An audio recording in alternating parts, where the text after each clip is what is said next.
calma, só um pouquinho, o vídeo já vai começar. Jesus, quero declarar teu nome sobre toda alma em depressão, ansiedade, medo, saiam agora. Clamo Jesus, teu nome é cura, é poderoso, teu nome é vida, destrói cadeias, dissipa as trevas, vem incendiar. Você pode dizer isso? Teu nome é cura, é poderoso, seu nome é Essa história que ela vai visão vai significar. Tirando uma história de transformação genuína à luz da palavra. Se inscreva no nosso canal. Deus te abençoe.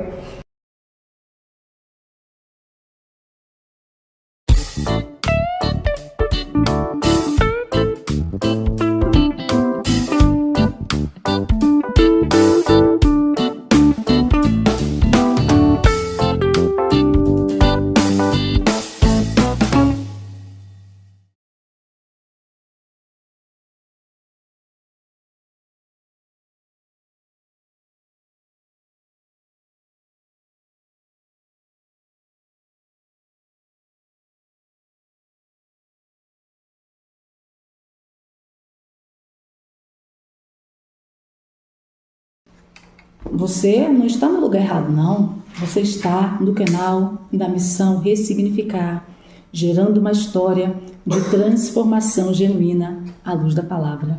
Eu quero estar passando para minha irmã Sara, missionária Sara, para estar orando pela vida da nossa pastora Carla, que estará fazendo esse fechamento aqui em nome de Jesus. Vem, minha filha, vem marchando em nome de Jesus, porque você também é um sobrevivente. Vamos colocar. Aleluia. Estamos seus mãos para cá, vamos orar por ela. Nós estamos recebendo o maná do céu. Senhor, nós te pedimos essa noite, Senhor, como os seus céus estão abertos sobre as nossas vidas essa noite. Continua, Senhor, nos ensinando, continua nos dando instrução, porque assim, Senhor, seremos sábios, ó Pai, aprendendo de Ti, aprendendo com mulheres, Senhor, que foram guiadas pelo Teu santo nome. Eu te peço, usa a tua filha mais uma vez, usa ela para falar os nossos corações, ó Pai, para trazer a cura a qual nós precisamos, porque ela é seu instrumento e nós estamos aqui para receber do Senhor essa noite e não sairemos daqui de mãos vazias, em nome de Jesus. Amém. Eita, quanta emoção de vida no momento de sol. Haja coração. Queridos, eu vou fazer uma provocação. A minha expertise é provocar, porque eu sou provocada todos os dias. Por favor, sem medo de ser feliz. E eu vou fazer isso principalmente debaixo de uma liberalidade. A pastora dessa igreja colocou no grupo nosso que nós pudéssemos dar vazão ao Espírito Santo de Deus. E que nós ousássemos falar a verdade. E a verdade escandaliza. Jesus foi crucificado porque ele escandalizou. Amém? Então eu venho. E aí eu quero fazer a seguinte provocação. Já passou da hora e às vezes muita gente já deveria ter dormido, não é verdade? Muita gente poderia já estar de manhã, tem que estar de manhã, um monte de coisa. Cada um sabe a dor e os desafios próprios. Mas eu quero te provocar. Imagine que hoje foi agendado uma vigília para nós. Se você tivesse feito, Senhor, você vai participar de uma vigília em que o Senhor vai derramar unção sobre a sua vida. E sobre muitas coisas que você queria organizar na sua casa, na sua família, você viria? Sim! Amém. Então vamos acordar isso aqui no coletivo, em nome de Jesus. Prometo que eu não vou até as 4 da manhã. Às 3 a gente conclui. Mas olha só, de verdade, quando eu me converti aos 18 anos, eu fui forjada numa igreja assim. A gente ia 8 horas da noite e saímos às 4, 5 horas da manhã louvando ao Senhor. Então hoje, parte do que eu funciono como filha de Deus está relacionado a essa estrutura que eu recebi. Então às vezes a gente vai para uma festa, não tem hora para sair. Mas na casa do Senhor, para receber cura, para ser tratado, na casa do oleiro, que a gente tem essa liberalidade também. E eu falo isso com muito temor, porque eu tenho um marido que pensa num homem que é organizado para horário. Já mandei, já disse, amor, hoje não tem hora para chegar, fique em paz. Então é raro isso acontecer. Mas eu também entendo que a minha vida e a sua não é regida por qualquer coisa. É pelo Espírito Santo de Deus, amém? Então assim, vamos lá. Bem rapidinho, na verdade eu tenho 36 slides, mas eu não vou passar todos, eu prometo. Mas eu quero trazer para vocês uma provocação. Pode colocar no primeiro, minha filha, por gentileza. Aliás, essa aqui é a minha filha, junto com aquela outra ali é minha filha, que vieram me abençoar com a presença dela. Perspectivas de desenvolvimento face ao feminicídio, tá? Então, o que é perspectiva? É uma maneira de olhar para algo diferente. Então, se eu colocar, vocês já fizeram esses estudos na casa de vocês, nas escolas, o que tem aí? O que tem aqui? O que vocês vão enxergar aí? O que vocês vão dizer que estão enxergando? Deus, ficou longe. Não, o que vocês estão enxergando? Papel. Só papel. O que mais vocês estão enxergando? Uma mulher segurando papel. Uma mulher. Mas tem gente, porque você já sabe, mas quem está lá atrás e não viu de perto, não sabe o que é uma mulher. Entendem? Perspectiva é isso. Eu que estou muito próximo, posso até ler o versículo que está aqui. A minha perspectiva, da perspectiva de vocês, é totalmente diferente, concordam? Sim. Então eu posso garantir que há uma mulher em a palavra de Deus aqui? Você que está aí atrás, que nunca viu um papel desse, você pode garantir, se eu digo assim, eu aposto meu carro aqui, ou seu carro, você apostaria? Não. Então, nesse sentido, a palavra de Deus, ela depende de perspectiva. Viver o Evangelho, viver para o reino, depende de perspectiva. Quanto mais próximo nós estivermos do Senhor, mais claro nós veremos e viveremos o reino de Deus. Quanto mais distante eu estiver, menos eu enxergarei o que é o reino de Deus. Amém? Então, às vezes eu posso ler a palavra de Deus, mas aquilo ali não fazer sentido para mim. Porque não é só pelo cognitivo, ou seja, pela inteligência. Se a palavra de Deus, para nós a vivermos e termos intimidade com o Senhor, dependesse de inteligência, os doutores das universidades seriam os mais convertidos, amém? Então não depende de inteligência, depende de obediência. O reino de Deus ele é sustentado por uma tríade: autoridade, obediência e hierarquia. Então, se eu não entender que para eu agradar, ter intimidade com o Senhor, eu preciso entender que tudo que Ele criou tem hierarquia. Meu Deus! Quem estuda física sabe da hierarquia na organização das células. Quem estuda química, perdão. Quem estuda física entende a questão da força. Que duas matérias não ocupam o mesmo lugar. Entre outras coisas, tem hierarquia, tem autoridade e tem obediência. Então, quando Deus coloca para nós seguirmos a palavra de Deus, Ele não relativiza. E aí a gente vai poder ir lá para o Jardim do Éden. O Jardim do Éden tem o resumo da nossa vida todos os dias, hoje, amanhã, enquanto tiver ser humano aqui e Jesus não vier buscar a igreja dele. Qual é a equação que tem no Jardim do Éden? Deus fala assim: Carla, não mexa aqui, deixa aqui. Aí eu chega alguém aqui e fala assim: Carla, mas tá desorganizado, coloca aqui, ó. Não tem nada, o que vai acontecer se você colocar? Vai só organizar. Carla, mas foi Deus que mandou eu colocar aqui. Carla, tem assimetria aqui, tem simetria, tem organização aqui. E eu vou dizer, realmente, se nós colocarmos uma hora, essa aqui está fora. Então, mas Deus disse que se aqui não era para eu tirar. Mas é claro que Deus não estava querendo dizer bem isso, Ele estava querendo dizer outra coisa. Isso se chama relativismo. Deus manda você fazer uma coisa ou não fazer, e aí a gente começa a meio termos. Tá? Ah, mas Deus não é bem assim. Deus jamais vai exigir isso de mim como mulher, como esposa, como filha, como marido, como filho. Esse é o relativismo. E por que eu posso dizer isso para vocês? Porque eu estudei sobre isso. Então deixa eu dizer um pouquinho onde Deus me colocou. Sou filha de alcoólatra, de um homem que se desorganizou muito. E ele fez com que nós perdêssemos o respeito por ele. Ele fez com que nós perdêssemos respeito. Nós quem? Esposa, filhos. Aos 15 anos, minha irmã mais velha, que é 5 anos mais velha que eu, ele no momento de agressão, reiteradamente, tal, ela chegou e falou um dia, mãe, chegou do trabalho, ela aos 20 anos falou, mãe, eu vou alugar uma casa e vou levar a Carla e o Marco Aurélio, que é o meu irmão mais novo, eu sou a filha do meio. E aí ela disse assim, eu quero que a senhora venha com a gente, porque eu não quero chegar do trabalho e correr o risco da senhora estar aqui estendida, estirada no meio da casa. Aí minha mãe, calma, né? Bem assim não, vamos se reunir com ele. E eu lembro disso como se fosse agora, porque a memória da gente funciona assim, né? Para algumas coisas muito pontuais. Ele sentadinho próximo à porta, paredinha do barraco azul, e a gente aqui reunido, reunião familiar. Ele não estava bêbado, ele não estava embriagado. E aí minha mãe falou, conversando, falando, com aquele jeito amoroso dela, mas você precisa mudar, Santana, isso e aquilo, não pode e tal. Aí ele virou bem tranquilo pra gente e falou assim, eu não vou parar de beber por causa de vocês. Meu Deus, é forte, hein? Aí aquele impacto. Sabe quando um pai diz assim, eu não vou parar de beber por vocês? Ele estava dizendo assim, a bebida é mais importante para mim do que vocês. E a gente recebeu isso. Foi uma dor. Ali minha mãe falou assim, então vamos nos separar. E aí assim, naquela época a gente tinha uns 3 terrenos, nós estávamos morando em Boa Vista, Roraima.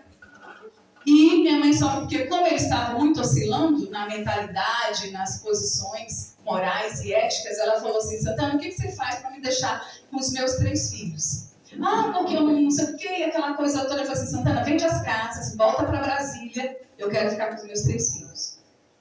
Aí minha mãe liberou meu pai, ele voltou para cá, e nós ficamos lá mais 2 anos. Então, nesses 2 anos, eu conheci uma colega que ela era convertida, e eu não era ainda. E aí eu fui trabalhar também. E aí ela falava dos retiros, que ia no final de semana, e eu ficava, quando é que ela vai me convidar? Aí eu queria tanto ir. Porque eu havia buscado a Deus quando eu era mais jovem. Eu fiz primeira comunhão com 9 anos, porque eu queria ir sozinha, de uma parte, não sei quantos, porque eu queria conhecer a Deus, a verdade a Deus. Então, quando eu estava lá e ela não me chamava, eu fiquei muito decepcionada. Mas quando nós concluímos os 3 anos, que aí é uma outra história, que Deus nos tirou de Boa Vista, Roraima, nós chegamos em Brasília, no meio do caminho, minha mãe tinha, lá mesmo, já havia conhecido a pessoa, e a minha mãe e os meus 2 irmãos seguiram para Campinas, um homem que a tratava muito bem. E eu voltei porque eu soube que meu pai estava na rodoviária do plano piloto, jogado, dormindo nos bancos. E eu, aos 18 anos, vim cuidar do meu pai. Então, ali começou. Quando eu chego na casa da minha tia, ela diz que a família se converteu. E aí, nesse sentido, aí eu falei, tá, vou começar. Eu já havia estudado tudo quanto era religião. Eu estudava ufologia, eu estudava um monte de coisa. Lia muito, muito. Então, nesse sentido, quando Deus me convidou a aceitar Jesus, eu comecei a frequentar, eu falei, Deus, eu quero te servir.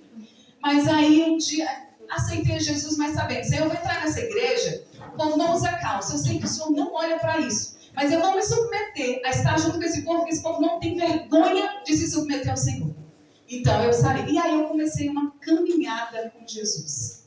Uma caminhada de obediência. Então eu já comecei me convertendo, mudando os meus trajes, não porque eu achava que Deus achava pecaminoso, mas eu sabia que aquilo ali, para fazer parte daquele grupo, eu precisava estar ali. Então, nesse sentido, comecei a me submeter. E Deus foi ministrando, eu fui organizando, comecei a tratar do meu pai. Ele só aceitava ir para os tratamentos se eu estivesse junto, só aceitava tomar remédio se fosse comigo. Então, passei 9 anos da minha vida nesse sentido. Mas esses princípios que eu provoquei a nós aqui agora, eles me foram ensinados, por quê? Porque eu havia feito magistério lá e aqui eu não tinha estudado matemática de 2º grau. Quando eu cheguei às provas de concurso, e eu sentava na minha mesa, orava e falava, Deus, olha o tamanho desse edital, não tenho dinheiro para pagar cursinho. Senhor, me faz estudar o que vai cair. Queridos, na primeira prova que eu fui desse jeito, Eu ficava assim e ria, e a pessoa ficava olhando e falava assim, do que você está rindo? Glória a Deus, glória a Deus. Glória. Era exatamente o que eu havia estudado. Eu passei em 5 concursos à época. E foi pela misericórdia do Senhor. Aleluia. Nesse jeito que eu estou explicando. Mas por que você está conversando por isso? Você tem que falar sobre feminicídio, Carla. Porque, na verdade, nunca uma coisa é dissociada de outra. Se eu brigo com alguém aqui, e aí eu fico muito próximo, eu vou perdendo a visão. Eu vou perdendo a percepção correta do que é que está acontecendo. Eu preciso de distância para eu tratar, resolver, não é verdade? Então, quando nós vamos pensar sobre uma vida que agrada a Deus, eu preciso buscar uma visão panorâmica, que não é o relacionamento com meu marido ou com meu pai, inclusive. Eu não preciso disso. Eu não posso me contentar com respostas de circunstâncias imediatas, aquilo que acontece imediatamente. A vida com meu pai fez com que a maioria das pessoas que são filhas de alcoólatras, elas têm uma predisposição para desenvolver, geralmente, filho criado em muito sofrimento, a defesa é ficar muito observador em alguma coisa. E fica muito inteligente. Sofrimento nos lapida. Vocês acham que isso é por acaso? Não. Nunca foi. Claro que tem gente que foi criada por um alcoólatra e tem a genética. Uma delas falou aqui sobre a epigenética. Epigenética é o seguinte, genética eu tenho predisposição para... Vou dar um exemplo de uma colega, que eu gosto de falar de exemplos.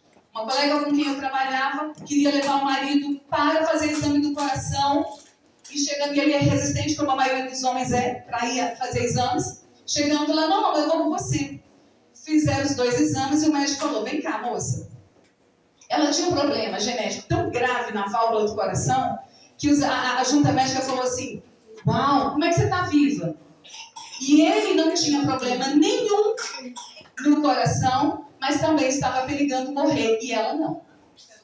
Por causa da epigenética. O que é isso? Hábitos de vida. O que eu faço todo dia com esse templo.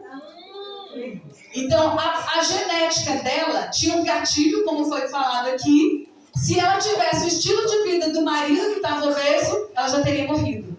Mas ela era atlética. O que é atlética? Não é atleta. É aquela mulher que levanta cedo, toma sua água, vai trabalhar. Ela trabalhava comigo. Então fazia caminhada e tal, e voltava, não comia muito doce, muito aquilo. Então a epigenética, o estilo de vida dela, não disparou o gatilho. Tá entendendo?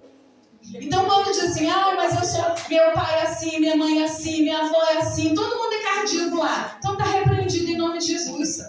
E você vai ter um estilo de vida que o seu corpo vai rejeitar a genética. Amém? Amém. Então, assim, são coisas muito importantes. Nessa caminhada do meu pai, na perspectiva, eu fiz pedagogia, depois fiz psicanálise, então eu atendo há 20 anos. Nesse sentido, muita coisa o Senhor vem transformando. Porque tudo é milagre do Senhor. Se eu pinto bem, quem me deu esse talento? Se eu sou uma boa física, quem me deu talento? Se eu sou um bom pedreiro, quem me deu talento? Amém? Então eu quero gerar esse alinhamento aqui. Pode passar, por favor. Quem é que vos fala? Uma mulher cristã em desenvolvimento. Mas pode passar, que eu não vou continuar me apresentando mais não. Quero só que Jesus fale. Com qual mulher cristã eu falo? Quem é você aqui hoje? Tem homens aqui também. A pessoa que aceitou a Jesus como Senhor e Salvador recentemente, você é um novo convertido? Ou você é uma pessoa que possui disciplinas espirituais, oração, jejum, leitura da palavra de Deus?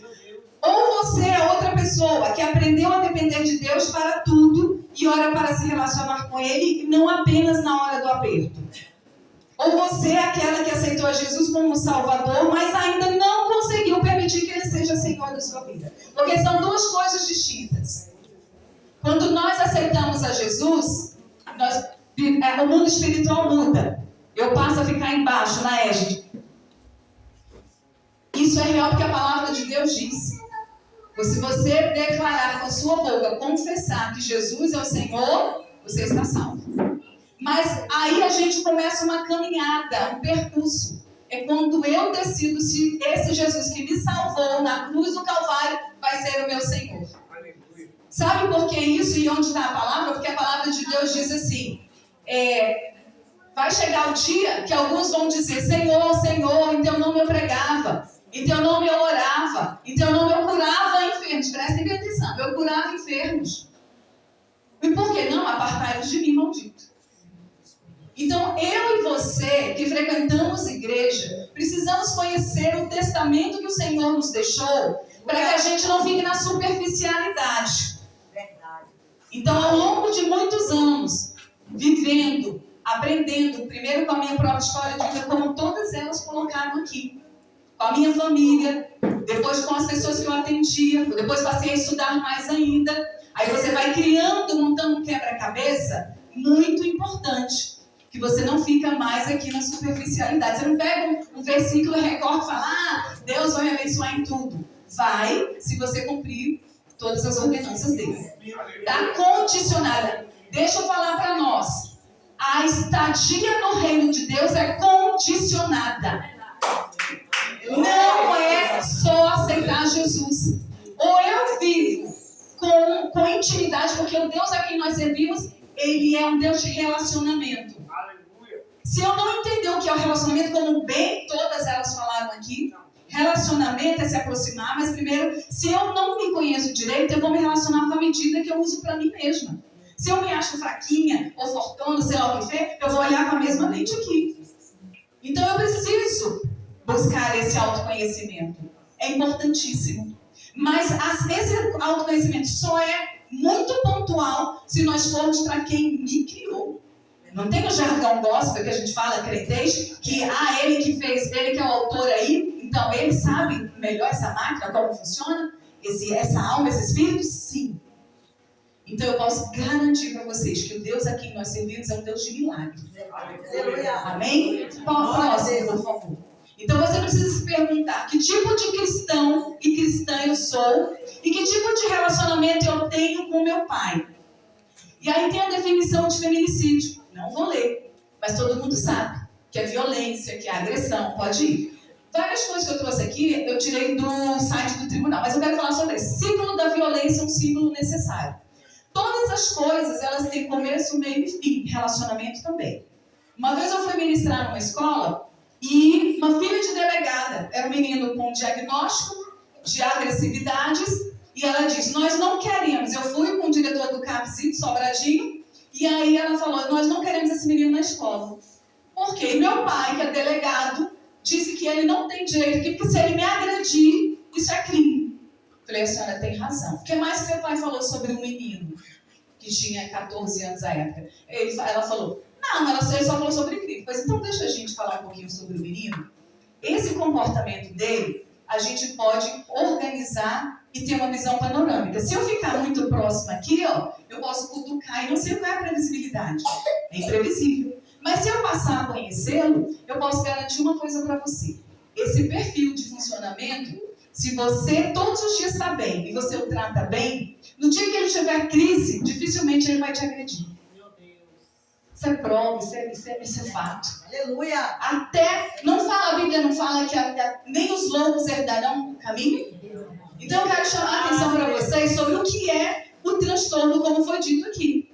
É uma alteração de funcionamento. A própria interpretação da palavra transtorno ficou transtornado.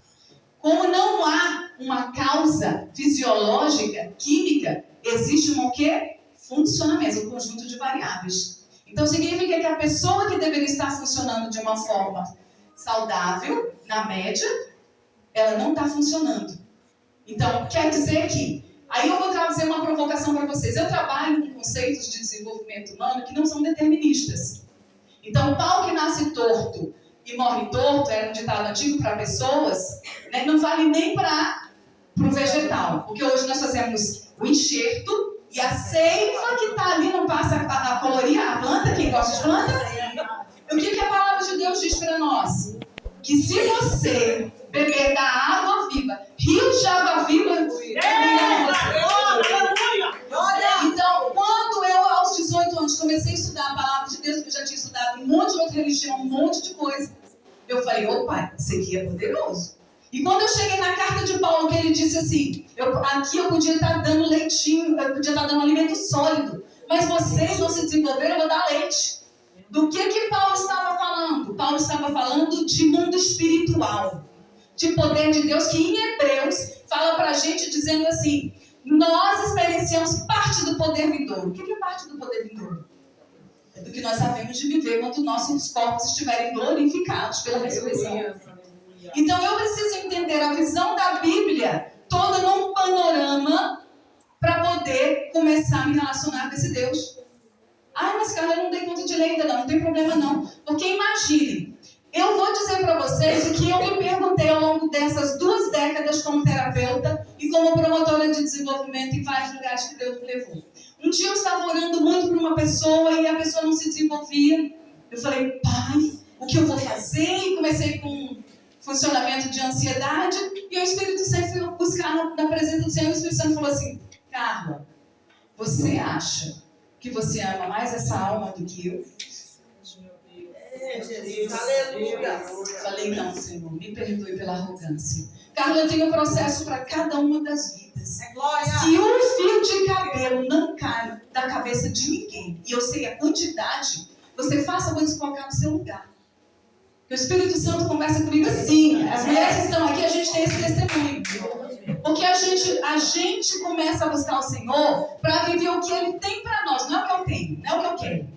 A primeira coisa que um cristão de verdade faz, que ele manda fazer, é obedecer. É fazer, Senhor, qual é a tua vontade?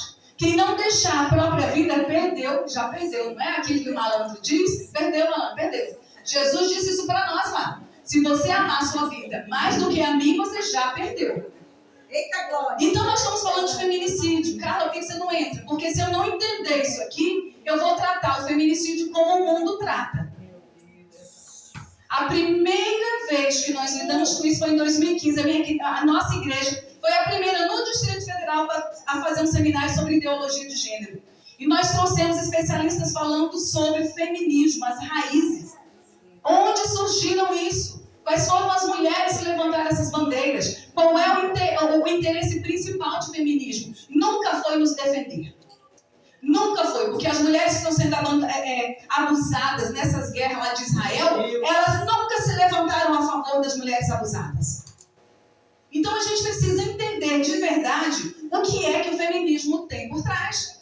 O feminismo, ele quer tirar a identidade de ser humana que Deus criou. Por que o feminismo quer isso? Porque o feminismo é uma arma do maligno. Então as pessoas feministas são do maligno? Não. Prestem bem atenção. Uma coisa é uma ideia e outra coisa é a pessoa.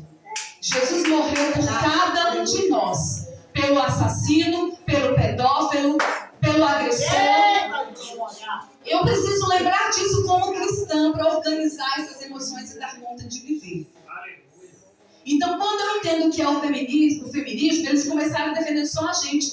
E eu louvo muito a Deus, porque tiveram mulheres corajosas que lutaram por nós. Entende o paradoxo? O que é paradoxo? Eu tenho que tomar esse remédio, alopatia. Eu tenho que tomar esse remédio, ele vai tratar meu rins, mas vai detonar meu fígado. Não é assim que a gente precisa fazer? É um paradoxo. Eu preciso administrar isso. Então eu preciso administrar também que para servir ao Senhor, o reino dele, eu tenho que administrar escolhas. E todo dia eu tenho que morrer um pouco como a pastora da Luciana está falando aqui. Mas do que ela está falando? O que é feminicídio? As mulheres e até mesmo os homens que não se identificam como homens mais, são oriundas de um tratamento doentio por parte de homens. Homens adoecidos que maltrataram outros seres humanos numa posição de hierarquia. Eu nunca atendi nenhum homossexual que não tivesse uma raiz na parentalidade. A gente estuda isso. A fundamento teórico. Mas aí eu vou para a prática, que eu não gosto de discurso e eu quero dizer assim para a minha vida. Eu venho me provocando porque como que eu estou atendendo isso não melhora? E aí foi quando Deus também me ensinou. Me convide. Me coloque em primeiro lugar. E aí uma vez, quando nós colocamos um consultório e não vinha o primeiro paciente. E nós pensamos em fechar. Eu e meu marido, tudo a gente decide junto. E aí Deus usou um vaso e disse, não é para fechar aquele lugar, é para eu tratar das almas. Eu falei, opa, se o senhor entrou no negócio, está garantido. E aí depois o Senhor enviou as pessoas. Então, quando ele enviou, é porque ele já tinha colocado aqui a hierarquia. Quem é que mandava naquele lugar? Jesus. A Carla só era um instrumentinho. E Deus já havia ministrado que eu estivesse pronta para quando ele me usasse. E isso é o chamado para mim e para você como seres humanos. Meu Deus! Aleluia! Não brinquem, porque Deus é amor, mas Deus é justiça, é equilíbrio. Glória a Deus. O Senhor nos chama para vivermos uma vida diferente da do mundo. Glória a Deus. Então, todo mundo que vocês conhecem, que não gostam de cristão, não gostam da Bíblia, é porque pensam, eu não quero conviver com pessoas que defendem que homem é autoridade. Porque a referência de autoridade deles como é que foi? De abuso, de negligência, de maus tratos, de violência, de tudo. Mas aí eu pergunto para vocês, ou vocês me perguntam, tá, Carla, e aí como que a gente faz quando eles realmente nos abusaram? Eu vou trazer 2 atendimentos muito clássicos que ocorreram em Sobradinho. Houve uma época que muita gente estava sendo sequestrada, vocês lembram? 2 amigos meus tiveram dessas. E uma dessas que é paciente. Essa é a terceira, aliás. Ela estava aguardando, pegaram-na e levaram aqui para próximo de Planaltina, Matagal. Esfaquearam ela em tudo quanto era lugar. Tudo quanto era lugar. E quando viraram-na, pensaram que ela estivesse morta, ela virou e falou, ai, por favor, não me mata que minha mãe vai ficar muito mal. Eles fugiram. Mas quem era a moça? Uma serva de Deus, uma adoradora. Uma mulher que vivia na casa do Senhor para adorar. Ela chega ao meu consultório com esse estrago, mas a mulher foi se recuperando. Por que ela foi se recuperando? Ela passou para abuso? Passou por um monte de coisa. Mas por que ela se recuperou? Porque ela tem Bíblia, ela tem a palavra de Deus dentro dela. A esperança. Porque ela entendeu que o corpo dela não é nada comparado a uma vida com Jesus. Aleluia! Glória a Deus! Vou trazer outro elemento, que foi muito na mesma época. Uma outra moça só foi aliciada, que só passava a mão no corpo dela. Nas partes íntimas, por cima da roupa. Essa demorou muito mais a ser tratada, curada, do que a outra.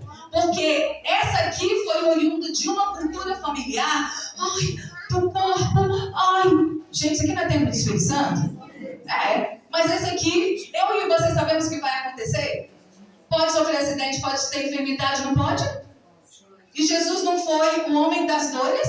Sim. Então como eu acho que eu ouso não poder passar por alguma dor? Meu Deus! Aleluia! Corta, Jesus. Aí eu vou falar outra coisa. Caramba, você fala isso com muita arrogância. Não, minha mãe teve câncer de mama. E quando ela estava no agarrão, uma amiga minha subiu, Carla, vamos visitar sua mãe. Então, vai, minha amiga, vai lá e seja abençoada. Quando ela desce chorando, Carla, a gente vem confortar sua mãe e ela que nos conforta. Qual é o posicionamento da minha mãe? Se Deus permite que outras mulheres passem pelo câncer de mama, por que eu acho que isso aqui não deveria acontecer comigo se ele tinha isso para mim? Eu só peço a Deus que ele me dê força para passar pelo processo. E para honra e glória do nome de Jesus, ela está viva. Glória a Deus! Por quê? Porque eu orei e falava. Eu casei com 33, então eu achava, no mês que eu achava que eu não ia casar, que eu já tinha liberado, o Senhor mandou meu esposo. Então eu aprendi que a gente libera. Na psicologia a gente estende muito isso. Quando eu tô aqui, quem quer engravidar muito, tira o foco. Você não vai engravidar. Eu quero muito passar em determinado lugar, tira o foco. Seu foco é na vontade do Senhor. A vontade do Senhor, ela vai acontecer. Então, quando a gente vive assim, milagres acontecem. A minha irmã tem um tumor do tamanho de uma laranja um pouquinho menor da minha mão. Deus havia usado um vaso e dito para ela, um dia na oração, depois de uma pizza, a gente ia embora e ele foi tomado por Deus e disse, essa mulher, e os médicos vão dizer que ela é um milagre. Aí quando terminou a oração, ele foi embora, eu e minha mãe. Já aconteceu, porque quando ela nasceu, ela quase morreu, e minha mãe também. Falei, Deus está falando de quando ela nasceu. Menos de 1 ano depois, ela é diagnosticada com esse aneurisma, e era para morrer. Estava tudo.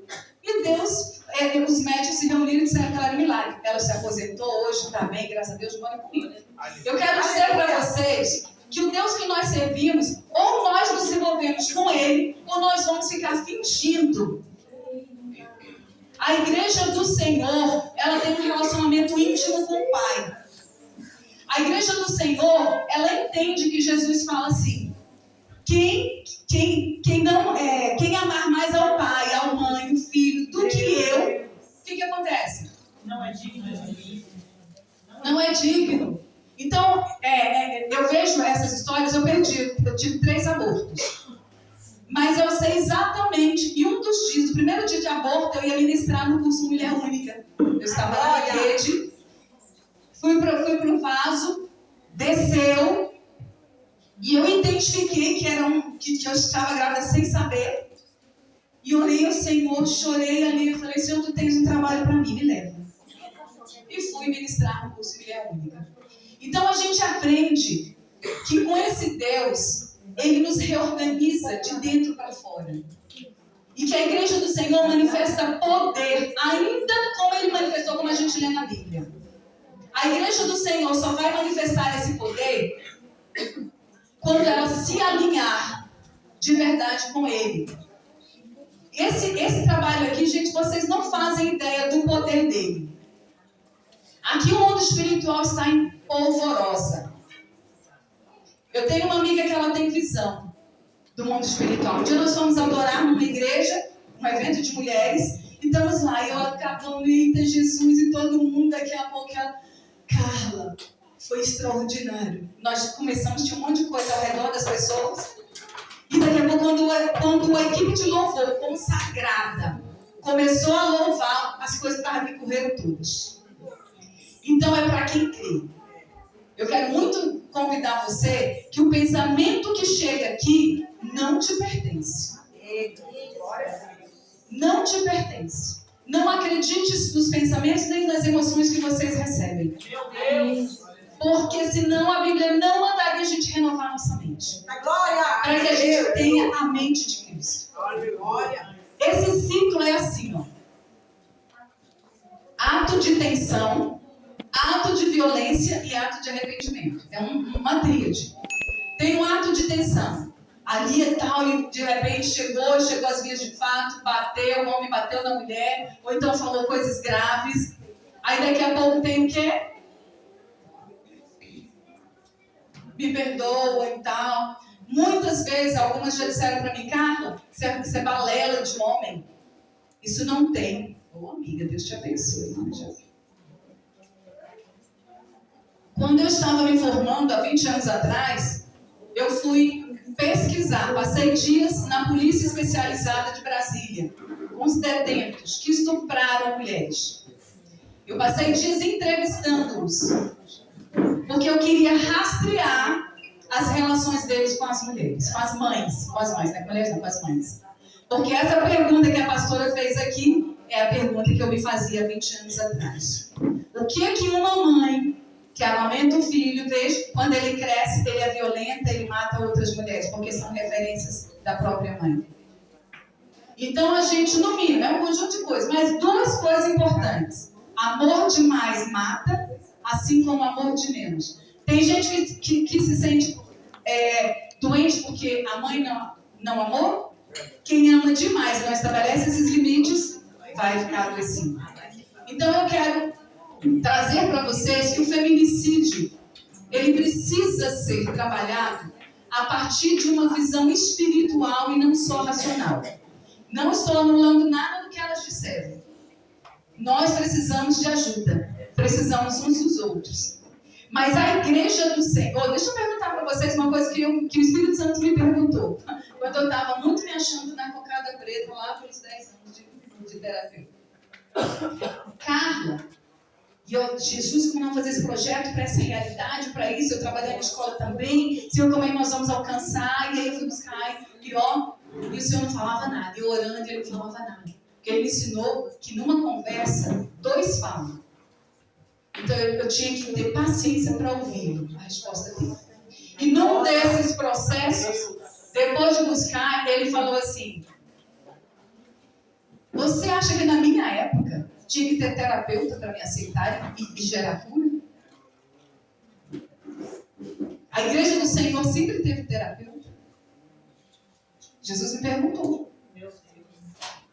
Porque eu achava, gente, nós precisamos fazer trabalho. Esse trabalho, ele falou assim, a minha igreja santificada, ela está alinhada com a minha agenda. Agora!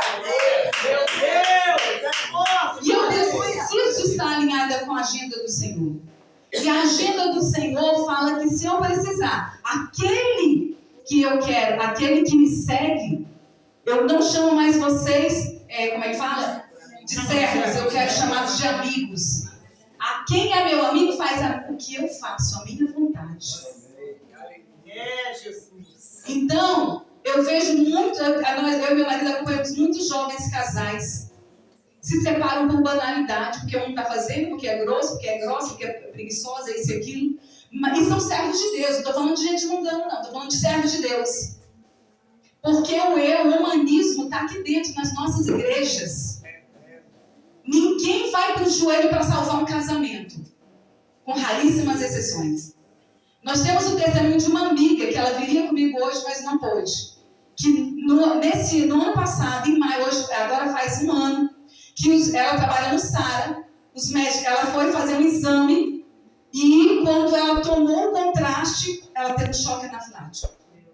Foi dada como morta pelos colegas. Eles entraram em parafuso, nem registraram direito as coisas. Quando ela subiu para a UTI, que é onde ela trabalha, foi aquele alvoroço. Uma semana se passou, estou resumindo, porque eu sei que nós temos que ir embora. Uma semana se passou, e aí chamaram o marido dela, a médica chamou e falou assim, ó, chama a família dela mora em Belo Horizonte, e os melhores amigos somos nós, eu e meu marido. E ele nos levou junto com os nossos pastores. Chegando lá, ela fez uma reunião, porque ela estava duvidando que o marido estivesse informando a família, os amigos, a gravidade do estado dela. Mas ela nos chamou para dizer que ela não tinha mais jeito.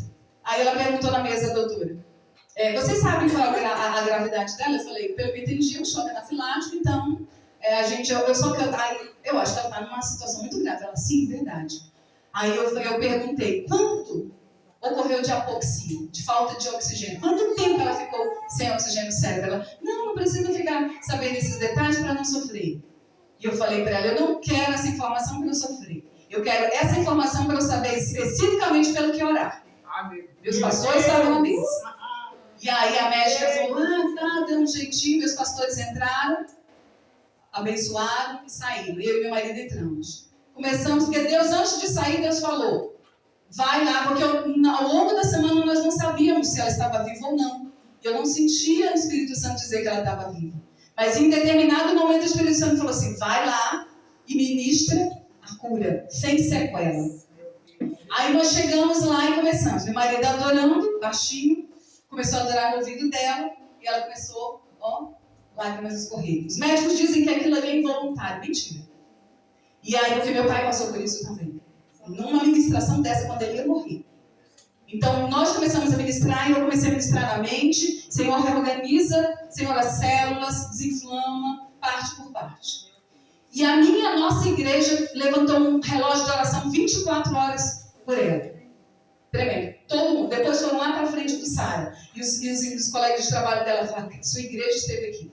Resumo, essa mulher não tem sequela para nada. Meu Deus! Estouraram as gargantas dela. Estouraram a garganta dela. E a fonoaudióloga disse que ela ia levar 6 meses para poder fazer algumas coisas. Deus a curou numa madrugada através de um vômito. O que eu quero dizer para vocês? Se nós não entendemos que Deus tem poder para fazer todas essas coisas, ainda hoje, nós vamos tratar só feminicídio com os homens é que são maus. Os homens são tão abusados ou mais. O que eu mais atendo hoje em consultório é homem. Por quê? Porque eu trabalho com hierarquia bíblica. O homem se sente com condições de chegar no meu consultório e eu olhar para ele com respeito. Porque eu olho para ele como Deus olha para ele. Como uma criança que um dia foi abusada. A maioria dos homens que são agressores, que são pedófilos, um dia foi abusado. Meu Deus! Quem é que vai tratar desses homens? Nós só vamos colocá-los na cadeia? Meu Deus, é forte, hein? Eu já atendi homem que foi pedófilo, que tem um ramo da psicologia que diz que não há cura para pedófilo. E Deus me deu a honra de tratar um homem que foi curado. Para a honra e glória de Deus. Qual é a cura desse homem? É a mesma de um alcoólatra. O que acontece com o alcoólatra? ele não bebe. Ele sabe que aquilo faz mal. Então nós, igreja, precisamos entender que quando Jesus falou para aquela mulher assim, quem aqui não pecou? Não foi? Ele perguntou assim, quem aqui nunca foi pego em adultério? Ele perguntou isso?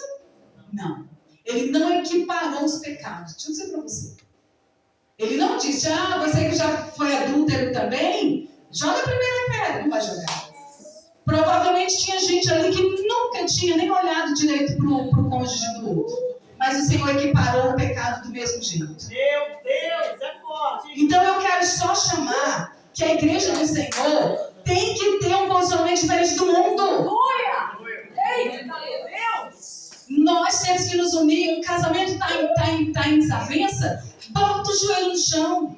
A Bíblia diz que Deus habita em meio aos louvores. Então vamos criar um ambiente de adoração, porque Deus estará e o poder dele se manifestará. Eu preciso entender o mundo espiritual para fechar a legalidade. A família da minha mãe, praticamente todas as primas e tias se separaram, adulteraram, vida promíscua. E quando eu entendi o que era um posicionamento no mundo espiritual, por isso que Deus demorou para me dar o casamento. Eu comecei a dizer, a partir da minha geração que está viva, nós vamos servir o Senhor. E comecei a evangelizar meus primos. E aí, nesse sentido, eu quero dizer para vocês que eu falei, Senhor, me ensina o que é ser uma mulher submissa segundo a tua palavra. Quando tu criaste a Eva, tu criaste ela com um perfil pronto, um protótipo pronto. Eu sou uma mulher forjada para o trabalho, para a liderança. Onde eu chego, eu lidero com tranquilidade, porque eu gosto de gente. Mas eu pedi, orei, Senhor, me dá um administrador, porque senão eu vou mandar na minha casa e eu não quero mandar na minha casa. Eu quero saber como é ser uma mulher submissa. Receba a pastora Luciana aí, ó, de graça. Receba aí, ó. E aí Deus me dá quem, gente? Um homem que quando a gente sai para... A primeira vez que nós saímos pro cinema, eu entro na livraria, ele entra junto, homem grandão, tal. Jeito que eu queria. Hoje, mas eu esqueci de orar que ele fosse rico. Aí, eu pego um livro de psicanálise de Otto Fenichel, grossão assim. Aí, cadê as figuras? Aí eu começo a rir, olho pra ele, ele não tá rindo não. Falei, cara, o que eu tô fazendo aqui? Nessa livraria, um homem que não gosta de ler. Ele agora. E aí ele falou, sério, não, eu gosto de ler que tem figura. Resumo da ópera, nós estamos casados, vamos completar 21 anos. Olha aí, Jesus. Não gosta de estudar como eu gosto, mas ele gosta de família como eu gosto. Ele gosta de estar junto de mim como eu gosto de família. Ele gosta de bicho, de terra, como eu gosto. Então, quais são as minhas prioridades? Claro que um homem rico, estudado, que falasse como eu falo. Eu também. Não é? Mas Deus não me deu este homem. Se fosse um homem, provavelmente. Se fosse um homem estudado como eu sou, não, era um casamento de igual. A gente está resolvendo as coisas só na argumentação, no raciocínio. Mas Deus precisava lapidar quem? A Carla. Se a Carla ministra, porque quando nós nos casamos, eu já ministrava para família, para casais, para pessoas.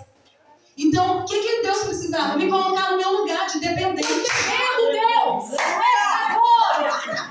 Então, quando eu li aquela frase, eu estou resumindo 21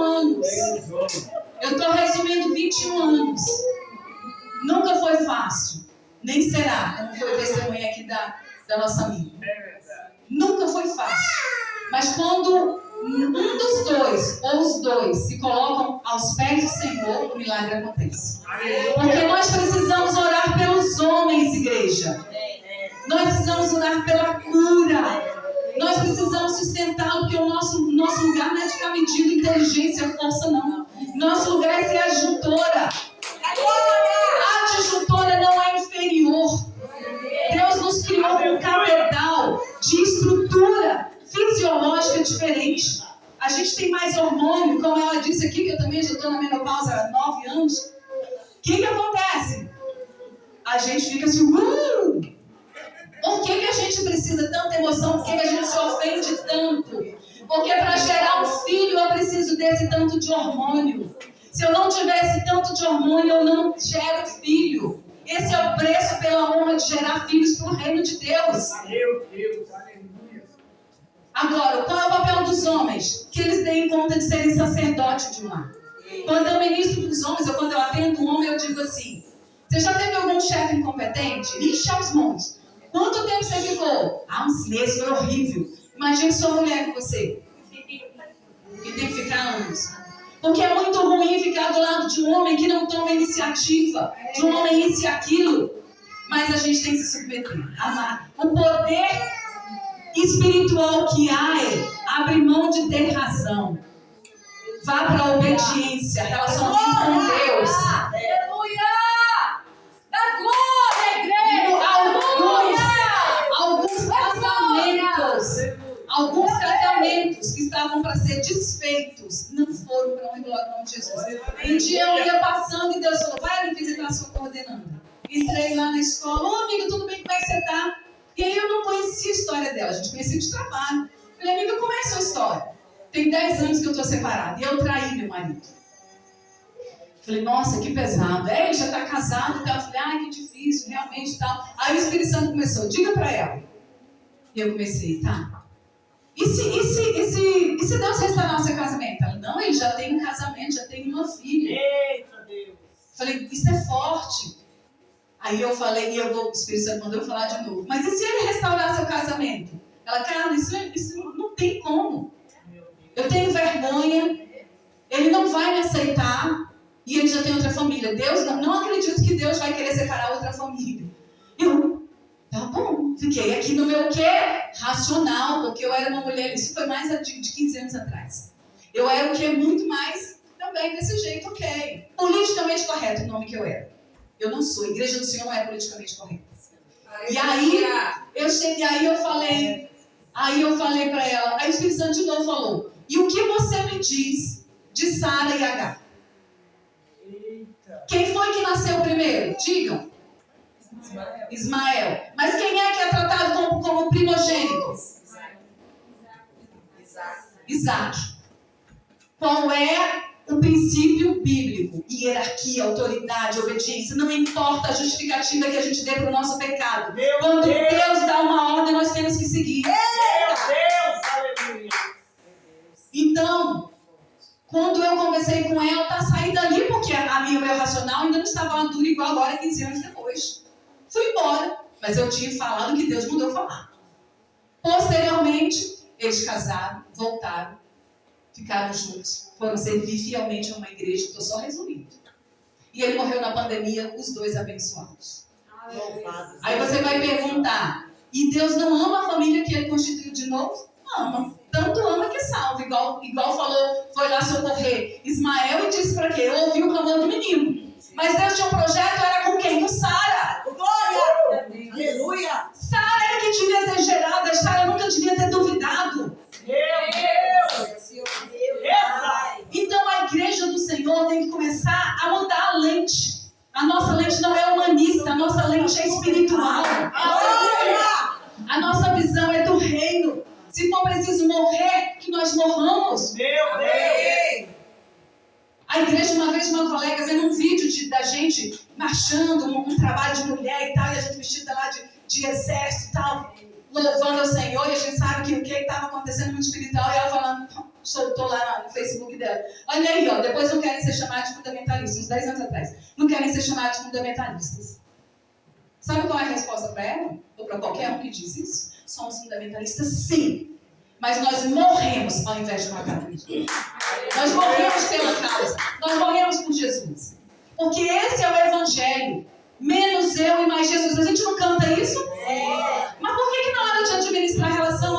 Porque ela é muito grossa, ela não quer fazer sexo comigo, ele é isso e aquilo. A gente não vai para os pés da cruz. Meu Deus! Meu Deus! É forte, Brasil. Há uns anos atrás, antes da pandemia, o Senhor, eu trabalhava 40 horas na Secretaria de Educação, atendia em alguns horários que a gente tinha uma brecha no consultório e dava aula no curso de especialização de psicologia e psicopedagogia clínica na Unirio. E aí Deus falou assim: sai daí. A gente conversando e tal, e ele falou assim, você quer, vamos assumir nosso relacionamento?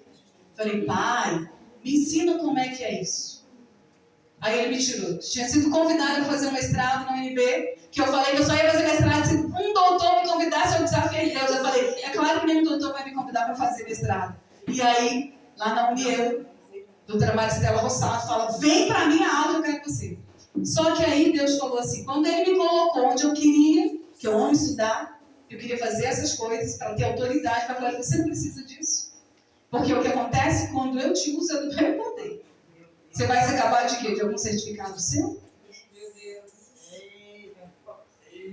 E aí ele foi me tirando. Aí eu falei, Senhor, então usa meu marido. Porque ele sempre me abençoou. Amor, eu estou querendo fazer esse projeto. Ele, quando não é, ele fala, não sei. Então eu falei, Senhor, se for para eu sair da União, quando eu chegar em casa, se é o Senhor que está falando no meu coração, diga para o meu marido. Aí, naquela semana, meu marido, amor, essa distância que você está fazendo é desnecessária. Eu falei, Senhor, muito obrigada por ser fiel. Da glória! Dolorida. Eu estou resumindo. Não é fácil a gente abrir mão do ego. Não é fácil. Então Deus foi me tirando das coisas importantes que tinham título. Ele falou, agora vamos assumir nosso relacionamento? Eu falei, vamos. Deixa de falar que você só é uma terapeuta e assuma que você é uma terapeuta cristã. Da glória! Amém! E aí eu comecei a me posicionar. Paciente por paciente. Querido, a partir de agora, meu trabalho tem como cristão. Se você não se sentir confortável, pode sair. Meu Deus! Pode buscar outro terapeuta. Aí foi quando os homens de verdade começaram a chegar. Quando eu comecei a ministrar nas igrejas sobre posição, hierarquia, relacionamento conjugal. Então, quando a gente se submete, aí o milagre acontece. Não é o contrário, não. Não é a gente falando, me respeita, não. Não é assim que o respeito de Deus vem. O do mundo a gente conquista, é claro. Porque você sai de perto. Não é eu falando para mim mesmo. Essa glória! Então, o que eu quero dizer? Nós temos que orar para os homens serem como a gente quer que eles sejam. Mas por que a gente, num trabalho de desenvolvimento humano, um curso que eu dei para as mulheres, ela fala assim, cara, por que você joga a bola sempre para a gente? Porque a honra é a nossa. Quem tem capacidade de criar um ambiente todo agradável, cheiroso, decorado, fazer coisas maravilhosas, somos nós. Intergeracional. Somos nós que parimos os filhos. Glória! E qual é o papel do homem, então? Ser a imagem e semelhança de Deus. Aleluia! Calma, mas ele não é. Mas se você começar a olhar para ele, ele vai se tornar. Aleluia! Mas, Carlos, se nunca se tornar, você pelo menos obedeceu ao Senhor e você vai deslizando para o reino. Glória a Deus. Carlos, e a minha felicidade? Deus não nos deixa infelizes numa posição de humilhação. Ele nos deixa numa posição de honra. Porque Ele vai tratando a gente vai mudando qual é o desejo da gente. Por que você fala isso, Carlos? Porque Deus fez isso comigo. Eu me ofendia muito com o jeito grosseiro do meu marido. Pensa numa mulher machucada, sabe? Eu sempre gosto daquela expressão que a gente vai para a olaria, eu fui para a olaria. E Deus, tirou várias coisas que eu nem me reconhecia mais. Aí o Senhor começou a me organizar. À medida que eu ia orando, vou fechar com esse exemplo. Um dia nós estávamos administrando uma situação, dois exemplos. Uma administração e a gente não conseguia. Senta. Como? Mas a gente falava B, C, usava linguagens diferentes.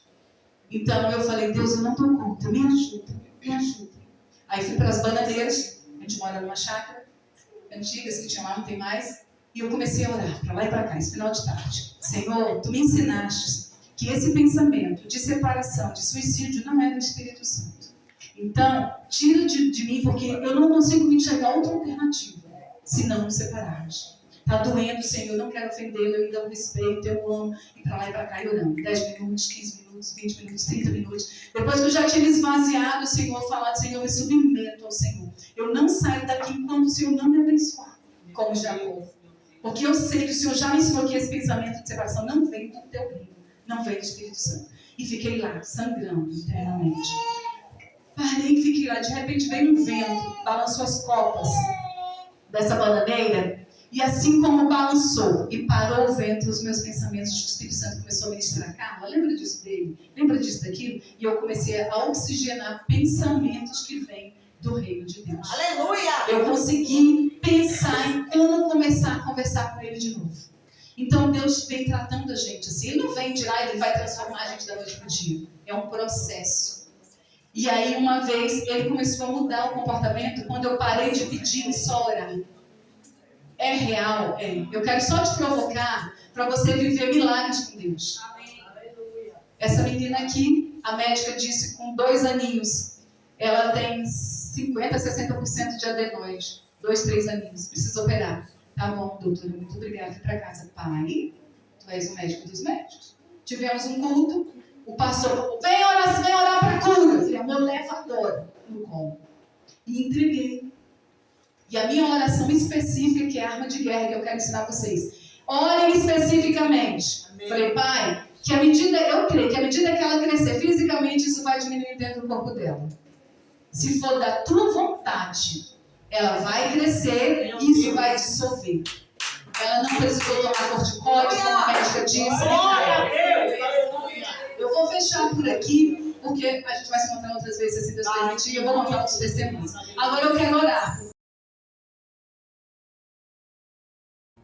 Você está no canal da Missão Ressignificar, gerando uma história de transformação genuína à luz da palavra.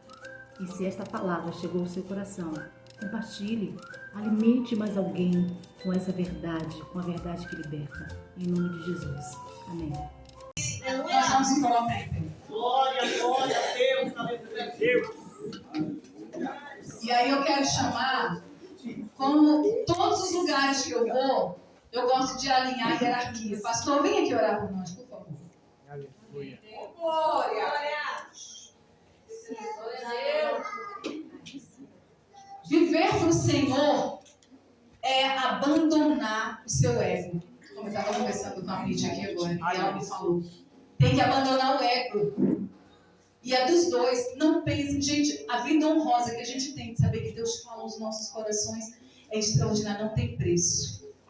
E eu vou pedir para o pastor orar pelos nossos casamentos, pelas nossas famílias, para serem libertas e para que o Espírito Santo tenha liberdade dentro das nossas casas. Amém?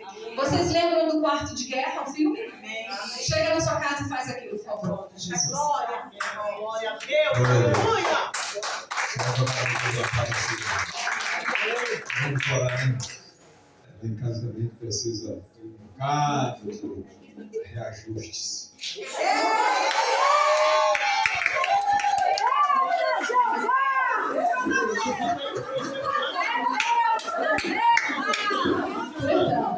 Vão ter reajuste. Pensa no homem amoroso.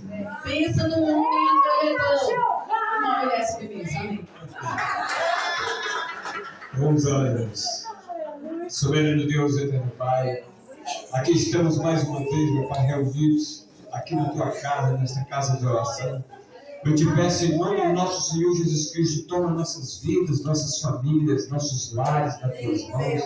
Que venha ter paz, tranquilidade, harmonia, Senhor. Toma a vida de cada mulher aqui, Senhor, que se encontra neste lugar. Que as famílias, meu Pai, sejam restauradas. E que tenha submissão, meu Pai, em cada lar. Cada um possa orar um pelos outros.